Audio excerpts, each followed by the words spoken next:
मनुष्य के पाचन तंत्र के बारे में और उस पाचन तंत्र के दौरान जो जो पार्ट पुर्जा आता है शरीर का, सभी के बारे में वर्णन यानी विशेष से जानकारी दे बताए।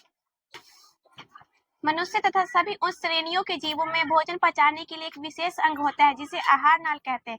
आहार नाल में पाचन की क्रिया होती है। आहार नाल मुख गुहा से शुरू होकर मल द्वार तक फैली होती है। मुख गुहा में 3 जोड़ी लाल ग्रंथियां होती है, पैरोटिड, सबमंडिबुलर, सबलिंगुअल।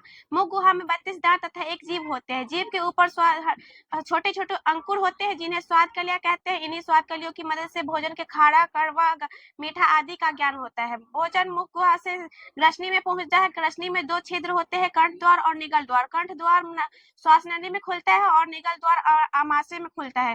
कंठ द्वार जब हम भोजन करते हैं तो हम एक परत रहती है जो जिसे एपिग्लॉटिस कहते हैं। यह परत भोजन करते समय श्वास नली को ढक देता है जिसके कारण भोजन करने में आसानी होती है। भोजन ग्रसनी से होते हुए आमाशय में जाती है। आमाशय 3 भागों में बटा होता है, कार्डियक, फंडिक तथा पैलाड़िक।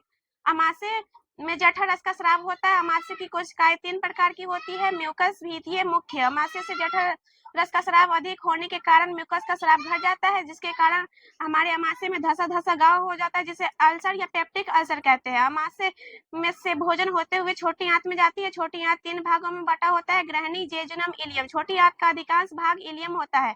भोजन का पूर्णतः पाचन छोटी आंत में ही होता है।